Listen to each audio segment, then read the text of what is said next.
नमस्कार, मैं हूं आशीष वर्मा। मॉर्निंग कॉल में आपका स्वागत है। शुरुआत इस वक्त की हेडलाइंस के साथ। 3 दिन की छुट्टी के बाद आज खुलेंगे बाजार। बजट के बाद अब तक 6.5% तक चढ़ा बाजार, मगर आज तेजी जारी रहेगी या हावी होगी मुनाफा वसूली, बताएंगे बुलेटिन में आगे।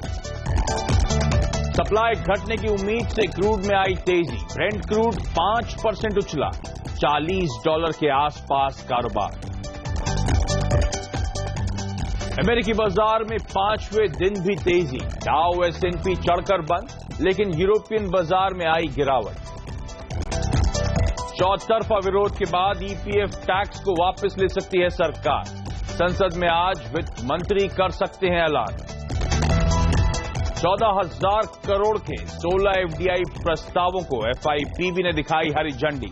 येस बैंक में FI लिमिट बढ़कर 74%। निप्पॉन को भी रिलायंस लाइफ इंश्योरेंस में हिस्सा बढ़ाने को मिली मंजूरी। माल्या के मलाईदार इस्तीफे पर एनफोर्समेंट डायरेक्टरेट ने किया कसा शिकंजा। माल्या को थमाया मनी लॉन्ड्रिंग का नोटिस। DRT ने भी 515 करोड़ के एग्जिट पेमेंट पर लगाई रोक। और वुमेन्स डे पर बैंकों की खास पहल। ICICI बैंक ने महिला कर्मचारियों को घर से काम करने का दिया तोहफा। SBI की तरफ से फ्री हेल्थ केयर चेकअप। सिर्फ महिला कर्मचारियों की येस बैंक की ब्रांच होगी लॉन्च। और इस ट्यूसडे की सुबह सबसे पहले देखते हैं संकेत कैसे, लेकिन उससे पहले हमारे तमाम महिला दर्शकों को वुमेन्स डे की यानी कि महिला दिवस की हार्दिक शुभकामनाएं। लेकिन मंगलवार को किस तरह के संकेत है? हमने एक लंबे वीकेंड के बाद आज कामकाज की शुरुआत करेंगे। हफ्ते का पहला कारोबारी सत्र और हमारा जो निफ्टी सिंगापुर में लिस्टेड है वो दिखा रहा है कि शायद हल्की मजबूती के साथ शुरुआत होती हुई नजर आए। 1/4% के बढ़त के आसपास के इंडिकेशंस आते हुए ग्लोबल मार्केट्स का चेक मैं लूंगा, लेकिन इससे पहले आपकी स्क्रीन पर CNBC आवाज के मार्केट एडिटर अनिल सिंघवी का मानना है कि भारतीय बाजारों में आज फिर से खरीदारी करने का मौका होगा। क्या लेवल्स होंगे? 1/4% के आसपास की बढ़त के साथ तो एसिक्स निफ्टी इंडिकेशंस दे रहा है। क्या उसके बाद भी हम खरीदारी करके चलें? अनिल से डिटेल में आगे मैं समझूंगा, लेकिन इस समय जो आप देख रहे हैं हल्की बढ़त इसीलिए है क्योंकि एशिया में मिला जुला कामकाज आपको देखने को मिल रहा है। तमाम एशियन मार्केट्स आपकी स्क्रीन पर आएंगे और वहां पे हरे या लाल निशान के साथ कामकाज हो रहा है। इन मार्केट्स में डिटेल में आगे उतरूंगा, लेकिन ये मिला जुला कामकाज इसीलिए है क्योंकि कल US से जो हमने क्यूज पिकअप करे हैं वो भी मिले जुले संकेत दे रहे थे। डाउ S&P तो हरे निशान में बंद हुए, लेकिन नैस्डैक लाल निशान में जाके बंद हुआ है। लेकिन अच्छी बात कि लगातार 5वां ट्रेडिंग सेशन था जब डाउ और S&P हरे निशान में बढ़त के साथ कामकाज करते हुए नजर आए। वहां पर एनर्जी शेयरों में हमने देखा उछाल आता हुआ, लेकिन जो तमाम टेक्नोलॉजी शेयर्स थे वो दबाव के साथ कामकाज कर रहे थे। ये एनर्जी शेयरों में उछाल इसीलिए था क्योंकि कल कच्चे तेल में 4 से 5% के आसपास की मजबूती आई है।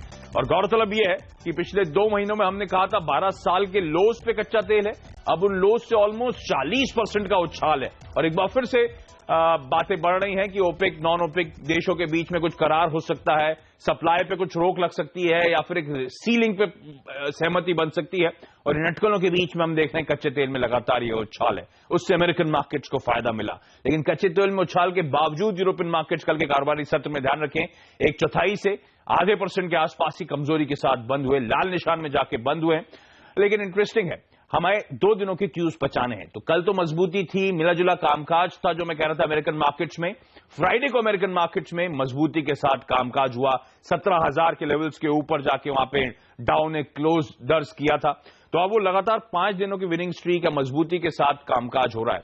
एशिया में मिला जुला क्योंकि अमेरिका से हमने मिक्स क्यूज पिकअप करें, लेकिन एशिया में कुछ इंटरेस्टिंग बातें हैं। एक तो जापान का GDP का आंकड़ा आना था, Q4 का रिवाइज आंकड़ा, वो बेहतर नजर आया है।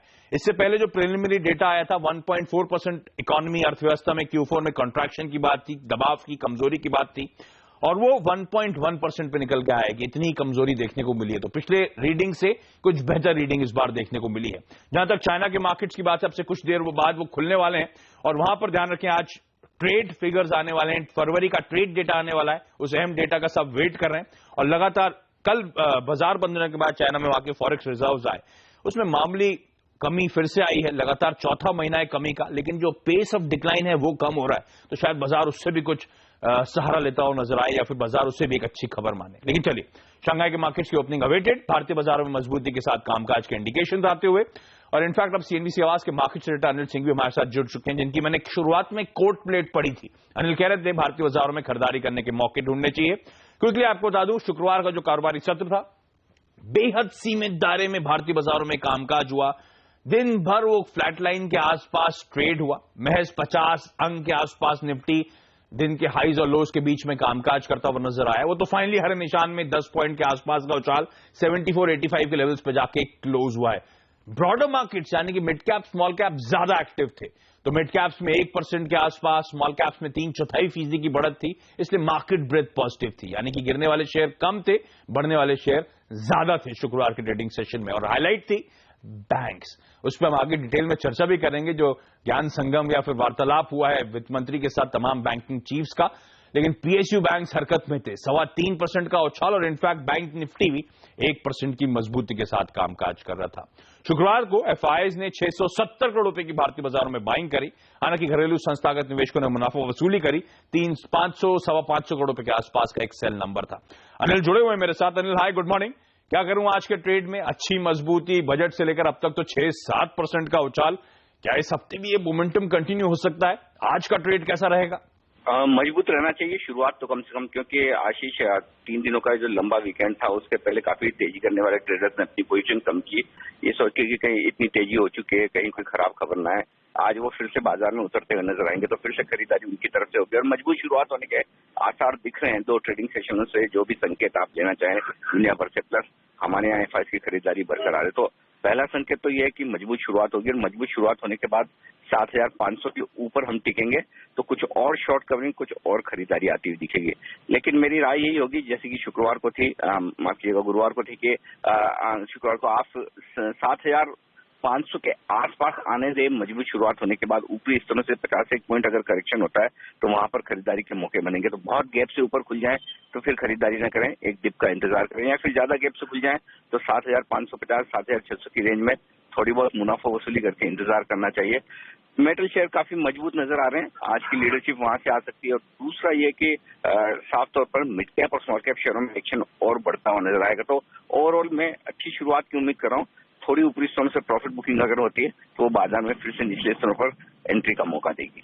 मोटी रुख खरीदारी का ये रखें, अगर बहुत अच्छी शुरुआत हो जाती है भारतीय बाजारों की तो गिरावट का वेट करें। बाय ऑन डिप्स की रणनीति यानी कि कमजोरी में भारतीय बाजारों में खरीदारी करने के मौके ढूंढे। इवेंचुअली शायद 7,550, 7,600 तक के टारगेट्स आपको निफ्टी में देखने को मिल सकते हैं।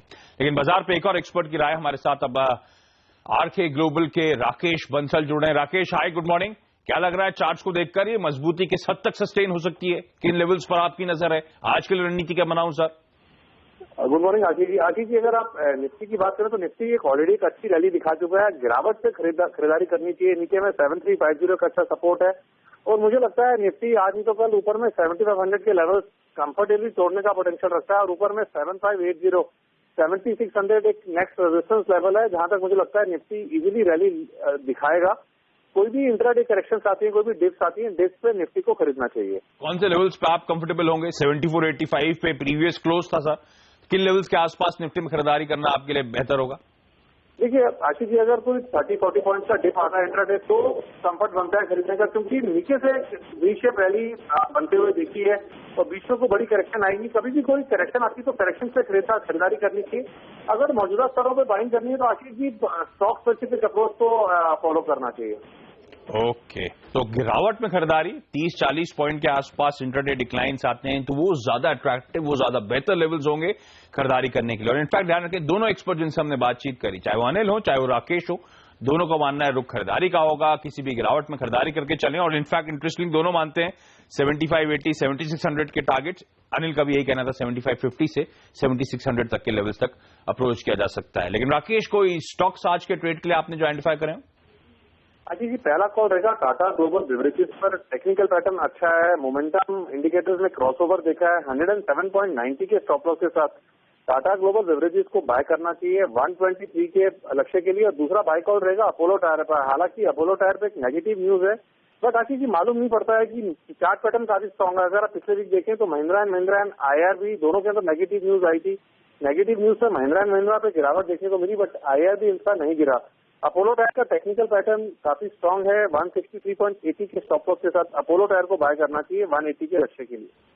ओके, तो निफ्टी में डिप्स पे गिरावट में खरीदारी, अपोलो टायर्स और टाटा ग्लोबल बेवरेजेस, ये दोनों स्टॉक्स में आप खरीदारी करके चलें। राकेश जो लेवल सुझा रहे हैं आपकी स्क्रीन पर आएंगे।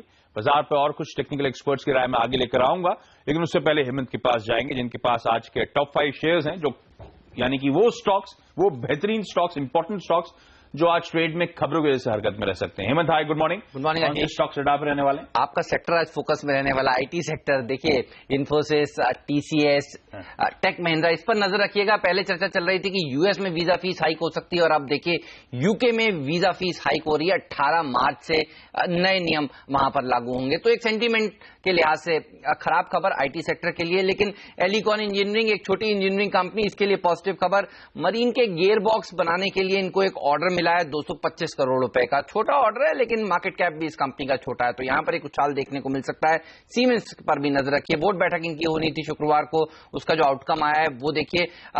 इन्होंने 3050 करोड़ रुपए में अपना हेल्थ केयर कारोबार को ट्रांसफर किया है।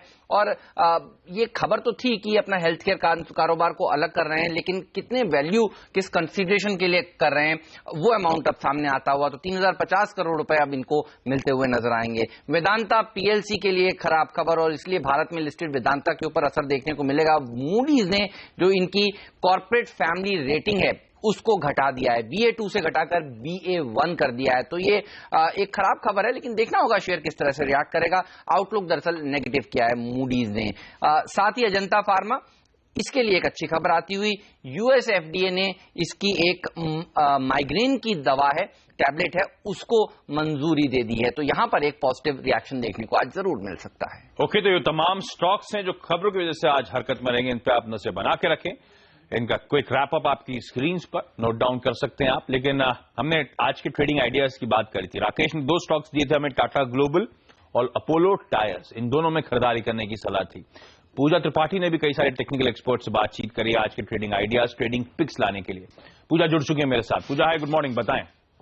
जी, सबसे पहले शुरुआत करते हैं डेरिवेटिव ट्रेडिंग रिसर्च.com के मनीष शर्मा से। इन्होंने कोल इंडिया में खरीदारी करने की राय दी है, और इनका मानना है कि 2-3 दिनों में 335 के लेवल से स्टॉक में देखने को मिल सकते हैं। इसके अलावा बैंकिंग काउंटर SBI में खरीदारी करने की राय दी है। इनका मानना है कि अगले 2 से 3 दिनों में अच्छी तेजी देखने की उम्मीद है। स्टॉप लॉस 182 और टारगेट 200 का लगाकर चलने की राय होगी। इसके अलावा फर्स्ट स्टेप कैपिटल के कृणाल रायमा ने एविएशन सेक्टर जेट एयरवेज में खरीदारी करने की राय दी है, और 1 से 2 दिनों में इनका मानना है कि 562 के लेवल्स देखने को मिल सकते हैं। तीनों ही कॉल्स में तेजी करने की राय।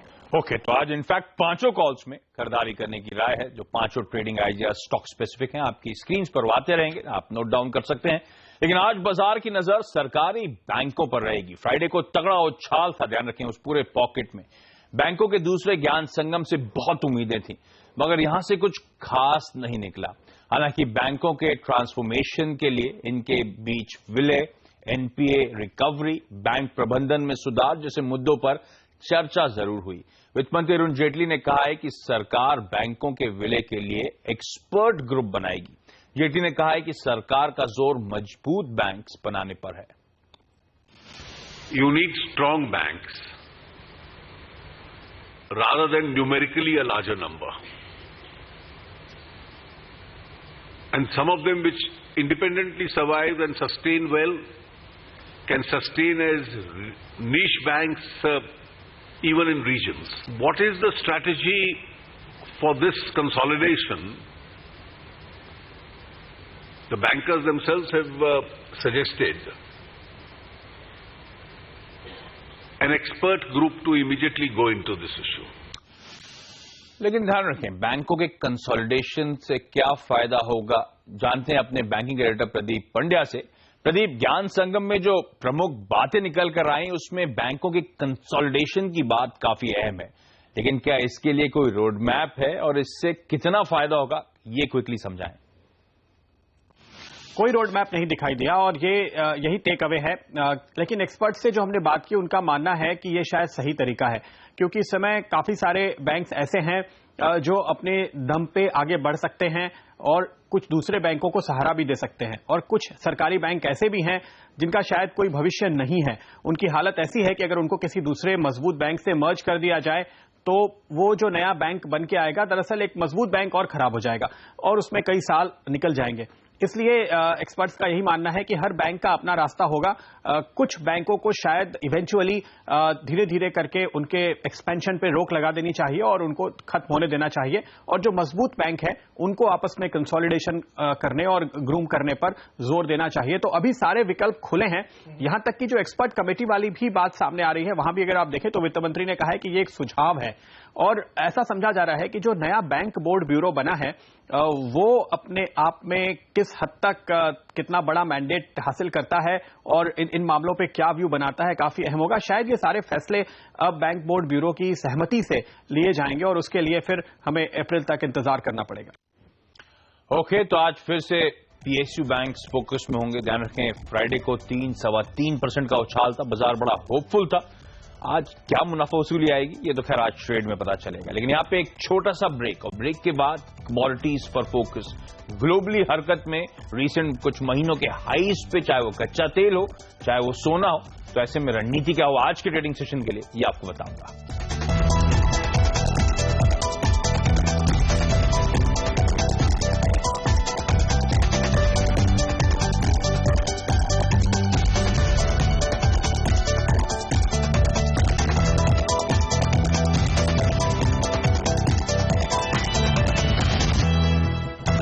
ब्रेक के बाद आपका स्वागत है और अब फोकस कमोडिटी मार्केट्स में। सोना यानी कि गोल्ड और ब्लैक गोल्ड यानी कि कच्चा तेल, दोनों में बहुत तगड़ा उछाल है।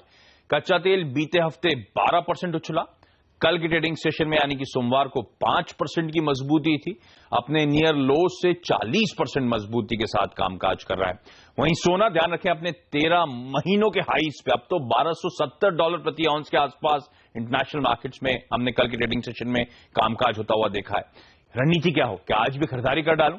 हमारे साथ कार्वी कॉम्ट्रेड की प्रिया चौधरी जुड़ी हैं। प्रिया जी, कच्चा तेल और सोना दोनों में रणनीति क्या होगी आज के लिए मैम? गुड मॉर्निंग आशीष। अगर कच्चे तेल की बात करें तो मुझे लगता है कि आज भी कच्चे तेल में बाय करके चलना सही रहेगा। अगर इससे फंडामेंटल की तरफ देखें तो कंटिन्यूअस यूएस सेल ड्रिल लगातार 11 स्ट्रेट वीक से कम होता दिख रहा है, जिसके चलते ऐसे चांसेस लग रहे हैं कि प्रोडक्शन में भी कमी देखने को मिल सकती है। वहीं 20 मार्च को मिडिल ईस्ट रीजन से ऑयल जाइंट की मीटिंग होने वाली है, जिसमें एक्सपेक्टेशन है कि प्रोडक्शन फ्रीज करने के लिए कोई स्टेप्स लिया जा सकता है। दूसरी तरफ देखें तो लैटिन अमेरिका में भी ऑयल प्रोड्यूसिंग कंट्रीज में अभी क्रूड को लेकर एक मीटिंग होने वाली है, जिसमें ऑयल प्राइस के बैंड को लेकर एक्सपेक्टेशन है कि प्राइस बैंड को कुछ ऊपर किया जा सकता है। तो ओवरऑल देखें तो अभी फंडामेंटल थोड़ा स्ट्रांग दिख रहा है, तो मुझे लगता है कि आज बाय की स्ट्रैटेजी रखनी सही रहेगी। ओके, तो बाय की स्ट्रैटेजी, और इनफैक्ट मैं देख रहा था तमाम कॉल जो प्रिया जी की तरफ से हैं सब बाय है। गोल्ड, सिल्वर, क्रूड, तीनों में खरीदारी करने की सलाह। लेवल जो कार्वी कॉम्ट्रेड सुझा रहा है आपकी स्क्रीन पर। प्रिया जी, आपका धन्यवाद और आपको भी वुमेन्स डे की हार्दिक शुभकामनाएं मैम। एक छोटा सा ब्रेक यहां पे लूंगा और उसके बाद एक क्विक मार्केट अपडेट।